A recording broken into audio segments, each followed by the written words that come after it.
Thanks for tuning in to the Soapbox, where it's our quest to help marketing suck less.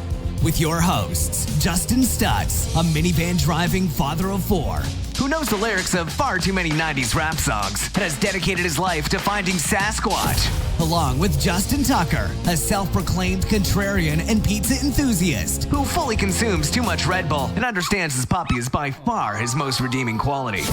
Here, they'll be breaking down real-life marketing and advertising examples with crazy awesome, impressive, and often opinionated guests. Diving into the head-scratching, the forehead-slapping, the belly-laughing, and the awe-inspiring of it all. Now, here's your hosts, Justin and Justin.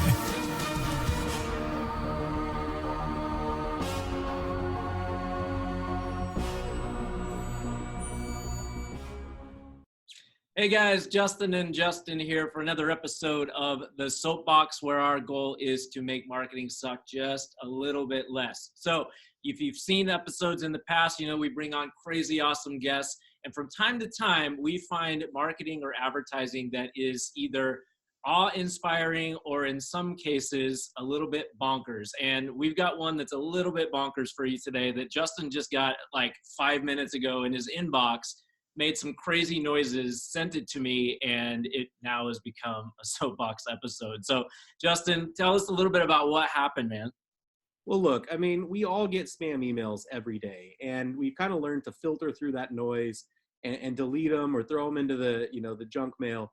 But every once in a while, one comes through that's just, it's so obnoxious. It's so over the top that I had like a visceral, like a physical reaction to receiving this. I mean, you heard noises from my office. I was like, Stutz, you have to come in here and see this. This is so over the top obnoxious. And it just got me thinking that, we should be really intentional and be thinking about the things that we send out to people's inboxes. And so we wanted to dissect this one with you, show it that it's how awful it is, knowing that yours aren't like this, but there's lessons to be learned from not doing something like this. Yeah, we hope. All right, let's see what all the hype is about here.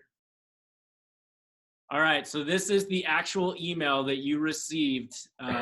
So walk us through it, man. Like, what made it so obnoxious to you? There's just too much to even start, but let's try. Let's give it the old college try here. So let's start with the title of this email: Your LinkedIn connection. There's one problem with that. I'm not connected to this person. I don't know this person. I don't have a background with this person. And they're saying this to try and pique my interest, but you're not my LinkedIn connection. So then let's move on to the first line. Hey, Justin, I know you're busy. Would you mind letting me know if you're addressing this specific topic? Trouble is, I have no idea what the topic he's referring to is. It's not something on my radar. And so shouldn't someone actually put some pre-research into knowing where my priorities are? What things I should be thinking about? Shouldn't you be saying, Justin, this is something that I know is really important to you? So you're asking me if I need something, not even aware of what my focus might be. Then we move into the next line. But if it's not you, could you introduce me to someone else? You know what? I don't know you. We've never done business together, but sure, I would love to refer you to all of my colleagues and let you offer your product to them. That sounds like a great idea. I love the contrast between, hey, I know you're busy, but if you could just do me this one favor, stranger, that would be great. Do me the solid. And then he follows up with the next line where he's like, well, at least we should connect on LinkedIn. Wait, I thought we were connected on LinkedIn. Now I don't even understand what's going on. And if you look at the web address associated to this link, it isn't to a LinkedIn profile. It's actually to their website where they then finally want to pitch product, which is, I guess, great timing because then the next 3.5 paragraphs are just him pitching product. It's, hey, we do this and we do this and we do this, and making me put all this time and energy into it. Let me go ahead and start you off here. If I get an email from someone I don't know that starts out soliciting me for business, and there are 3, 4, 5 paragraphs in it, let's just say I'm not reading any of them. Like, I'm not going to put my time and energy into going through that. So this email then is way too long. And then at the very end, he tries to justify it by saying, and by the way, we work with like Amazon and Microsoft and all these amazing companies. So you should want to be one of those companies. So you should want to work with us. And then he asked me for time. And I hate when people ask me for time. Don't ask me for time. Like, can I have 15 or 20 minutes? My first answer is always going to be no. Like, no, you can't. I don't have it, and I'm not gonna. There's no reason for me to give it to you yet. But then I got to give him, a little bit of props for the old college try at the end of, that assumptive sell we've all been taught of. But until we speak, that assumptive sale at the end. It's inevitable that you're going to call me. So until we're going to speak. But this email again, we know this is such an egregious example of email marketing piece, but there's so many lessons to be learned here from, all of the challenges with mass email. You depersonalize the connection. You've stopped actually building a real tangible relationship. You can really offend your audience because you're not speaking to them in something that's important to their world or their business. And in our world, we just see so much mass marketing. We see so many people set up lists, want to set it and forget it, blast out. And it's really, really dangerous because we're not in this space anymore where, people just tune it out. They get offended. They get frustrated. They put you into spam. It's really easy for that to happen. Well, you've said on so many occasions, man, that there is no more neutral, right? And this type of email marketing actually does harm. Yeah. There's at this point, this guy has done so much harm to this company that it doesn't matter what he does from now on. You're just not going to listen anymore, right?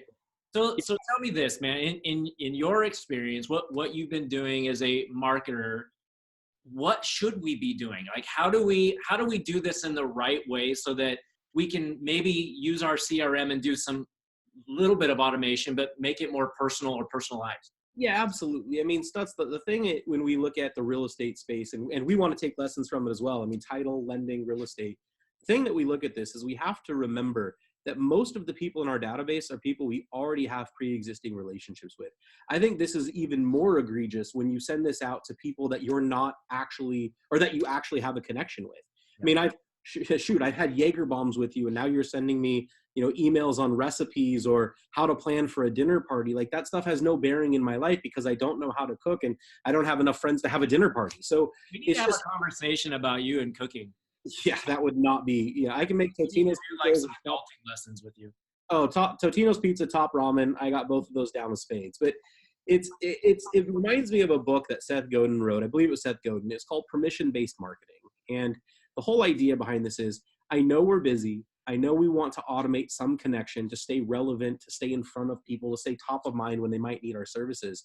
And the key to that, I think, is asking permission. It's saying, I respect you. I respect your inbox. I have some general information on the market. I have some general information on homes that are coming, into your area, or tips that you might want to know, or businesses you might want to go try out. And is it okay if I send you that? And I don't mean an opt-in list. I mean straight up permission. Would it be okay? And then that person's going to say, yeah, and thank you for respecting my inbox. And now I know you're just not spamming me, versus just blasting it out. So I know that there is a place for mass email, but the two pieces of advice that I would give is permission-based marketing, make sure that it's okay. And then I would still focus on list segmentation. If you can put people into a couple of buckets, make the content even just a little bit more meaningful to each bucket, then I think you'll have much more impactful and successful results than this guy who is my LinkedIn connection, and I need his product and I need to refer him to my entire world. So that's really what I would take away from this, is just be mindful, think about what you're sending out and how the recipient will receive it, as opposed to what you're trying to get out of it. Yeah, no, I think that's a great lesson to learn. And you just can't automate your way into clients. It just doesn't work like that anymore. So anyways, man, sorry that you got the email, but it made for some great content for the Soapbox. Well, there's the Soapbox has become my therapy. And guys, we want to be as transparent of our mistakes in marketing, and we're far from perfect. So there's one more lesson that I have from this show, and that is, the next time we shoot one of these, Stutz needs to make sure to hit the record button on the first take, because guys, I think I did a little better on the first time than the second time, and we had to re-record this, but we thought it was such a good message we were willing to do that. So yeah, lesson learned there, buddy. All right, well, hey everyone, have a good rest of your week, and just keep thinking about marketing, and collectively we can all take it up another notch or two. So thank you. Bye.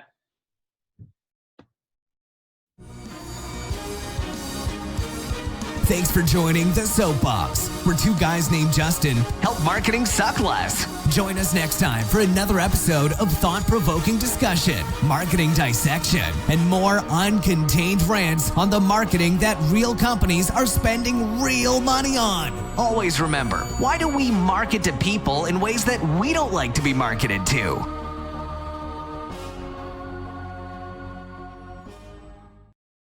Did you get my reaction to you not recording? No.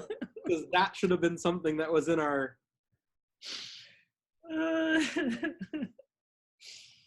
All right, take 3. And now like the sun is dropping in my office and it looks like I have this like beam of light down on my head. Oh, Stutz. Oh, that is the most frustrating thing in the world.